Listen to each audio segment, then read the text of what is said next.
C'est mardi dernier à Alençon que s'est tenu le dernier conseil communautaire avant les prochaines municipales. 39 points étaient à l'ordre du jour, tous approuvés à l'unanimité en une demi-heure chrono. C'est donc non sans émotion que Georges Villergeux, maire d'Alençon, a ouvert la séance. Et je vous disais que ça n'était pas sans quelque émotion, donc que j'accueille au nom de la commune d'Alençon le conseil communautaire qui se réunit pour la dernière fois de cette mandature. Et que Michel Thonon, président d'Aglopole Provence, l'a refermé. J'aimerais bien peut-être que l'ensemble du bureau d'Aglopole, nous le levions pour applaudir les conseillers communautaires qui ont toujours été présents à tous ces conseils. Bravo, merci messieurs, dames.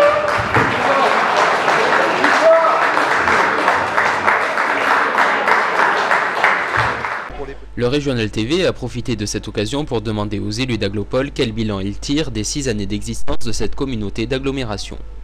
J'étais un peu réticent au départ et il s'avère maintenant qu'on arrive à travailler. Et pour quelles raisons étiez-vous réticent au départ?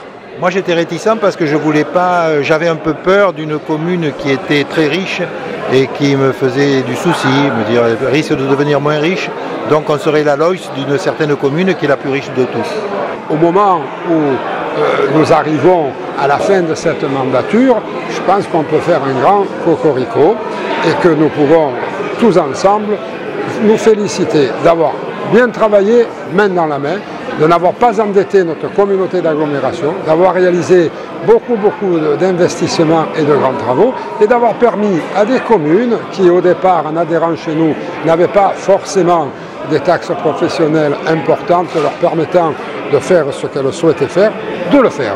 Mais écoutez, un bilan très positif. Le transfert de certaines compétences nous a permis d'avancer de façon très significative sur certains dossiers ou dans certains domaines. Voilà. Comment voyez-vous l'Aglopole dans 6 ans? Est-ce que Berne n'aura-t-elle pas cédé aux appels du pied marseillais d'ici là? Pour ce qui me concerne, c'est hors de question. Voilà, c'est aussi simple que cela. Je pense qu'il y a plusieurs communautés d'agglomération. Il y a certes la communauté urbaine de Marseille, qui est notre capitale, que je respecte beaucoup. Il y a tout état de cause. Sur notre communauté d'agglomération, nous n'avons pas de fiscalité additionnelle. C'est-à-dire que si nous étions rassemblés avec la communauté urbaine de Marseille, nos administrés paieraient, en plus de la taxe commune, de la mairie, paierait en plus un impôt communautaire. C'est le cas de la communauté urbaine de Marseille. Ne serait-ce qu'à ce titre, ça me paraît incompatible pour préserver, bien entendu, l'intérêt de tous les administrés de la communauté d'agglomération.